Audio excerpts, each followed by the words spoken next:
Hello foodies, আসসালামু আলাইকুম। Welcome back to my daily vlog. তো আজকে আমি খুবই র্যান্ডম একটা র্যান্ডম ভ্লগ তোমাদের সাথে শেয়ার করতেছি। যে র্যান্ডম ডেতে আমি খুবই স্পেশাল একটা ডেজার্ট তোমাদেরকে মেক করে দেখাবো।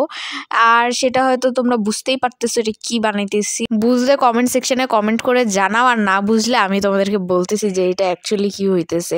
তো এখানে হচ্ছে ফার্স্টে হুইপ ক্রিমটাকে হচ্ছে হুইপ করে নেওয়ার পর এখানে হচ্ছে কনডেন্স মিল্ক দিয়ে আবারও ভালোভাবে মিক্স করে নিয়ে এলাম। আর সেই সাথে আমি হচ্ছে কিছু বিস্কিট নিয়েছি।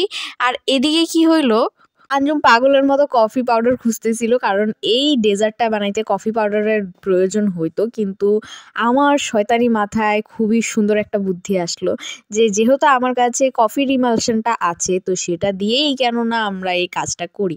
তো এখানে কফির ইমালশন নিয়েছিলাম হালকা একটু, এরপর ওটার সাথে পানি মিক্স করলাম। মিক্স করে এখন হচ্ছে এখানে যে ডেজার্টটা বানাবো সেটার জন্য হচ্ছে বিস্কিটটাকে হচ্ছে ওই কফির পানিতে ডুবাই হচ্ছে এরকম আমি একটা গ্লাসে নিছি। তো আমি আঞ্জুমরে বললাম, ভাই তুই যেইটাতে খুশি বানা, কিন্তু আমারে হচ্ছে এই সুন্দর গ্লাসটাতে বানাই দিবি, আর এটা একা আমি খাবো। তো হচ্ছে একে একে হচ্ছে বিস্কিটগুলা কফির ইমালশনটাতে চুবায় চুবায় হচ্ছে দিচ্ছে, আর তার উপরে হচ্ছে হুইপ ক্রিমের লেয়ারটা যেটা কনডেন্স মিল্ক দিয়ে মিক্স করেছিল সেটা দিয়ে দিতেছে। অ্যান্ড লাস্টলি এটার উপরে হচ্ছে চকলেট পাউডার হচ্ছে উপর দিয়ে ডাস্ট করে দিব। তো এখানে এটা করতে করতে ও নিজেও হচ্ছে নিজের জন্য একটা এরকম সেম কপি গ্লাস কোত্থেকে জানি খুঁজে বের করে নিয়ে আসছে, বাসায় ছিল। তো হচ্ছে ওটাতেও ও একইভাবে হচ্ছে তিরামিসু বানাচ্ছে। তো বেসিক্যালি আমরা যেটা বানাইতেছি এটা তিরামিসু, যদিও লেডি ফিঙ্গার বিস্কুট দিয়ে হচ্ছে তিরামিসু বানায়। তো আমরা হচ্ছে নর্মালি আঞ্জুম একটা রেসিপি দেখছিল ইউটিউবে বা ফেসবুকে, তো যেটা ফলো করে হচ্ছে ও এই বিস্কিটটা কিনে আনছে, আর এটা দিয়েই হচ্ছে ও তিরামিসুরা বানাইছে।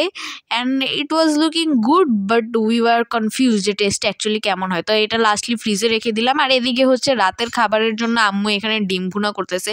তো নর্মালি বাসায় যখন এই ডিম ভুনা করা হয় আমি না স্কিপ করি, আমি বলি যে আমার ডিমটা ভুনা করো না, আমি ওটা নর্মালি ভেজে খাবো। কারণ আমার কাছে না এরকম ডিম ভুনা ভাল লাগে না ডিম সিদ্ধ করে। কিন্তু এদিন না কেন জানি আমার খুব হঠাৎ মনে হলো, ক্রেভিং উঠছে যে কেন জানি ডিম ভুনা খাবো আমি।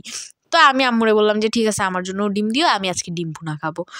তো এই তো ডিম ভুনা খাইতেছিলাম। আর ভাজিটা এত মজা হয়েছিল এই দিন, ভাজিটা তো আমার মজাই লাগে, বাট এই ডিম সিদ্ধ করে ভুনা খাইতে আমার পছন্দ না। তো অনেক দিন পর হচ্ছে আমি এরকম ডিম ভুনা খাইতেছিলাম। তো নর্মালি আমার ডিমের যে সাদা অংশটা এরকম সিদ্ধ ভাল লাগে না, আমার কুসুমটা বেশি ফেভারেট, যেটা খাইতে আমি বেশি স্বাচ্ছন্দ্য বোধ করি। তো তিরামিসু তো বানায় ফ্রিজে রাখলাম। তো এটার আপডেট হয়তো তোমরা জানার জন্য এক্সাইটেড যে কেমন হয়েছে, আর সেটা জানতে হলে ভিডিওটার পুরো শেষ পর্যন্ত দেখতে হবে, কারণ লাস্টে হচ্ছে তিরামিসুর আপডেটটা তোমাদেরকে দিব। তো এইখানে না আরেকটা তরকারি রান্না করা হয়েছিল, যেটা হচ্ছে সিমের বিচির তরকারি। আর এই তরকারিটা নর্মালি আমাদের বাসায় মাখামাখাই করা হয়। তো অনেক সময় দেখা যায় যে একটু ঝোলঝোল খাইতে চাইলে একটু ঝোলঝোলও রাখে। আর বেসিক্যালি এটা টমেটো দিয়ে করা হয়, বাট এই দিন হচ্ছে আম্মু কোনো টমেটো ইউজ করে নাই। আর আমার কাছে এই সিমের বিচির তরকারিটা না এত মজা লাগে, জাস্ট হ্যাভেনলি গুড লাগে, আমার খুবই ভালো লাগে। অনেক সময় এটা হচ্ছে মুরগির মাংস দিয়েও রান্না করে বা মাছের মাথা দিয়ে রান্না করে, মজাই লাগে।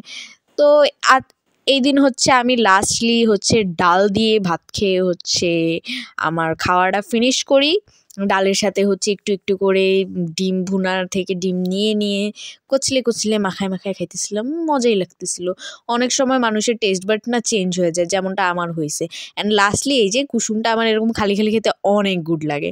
তো ওই দিন আমার প্ল্যান ছিল যে তিরামিসুটা সকালে উঠে খাবো ব্রেকফাস্ট হিসেবে, কিন্তু আমার না আর ধৈর্য কুলায় নাই।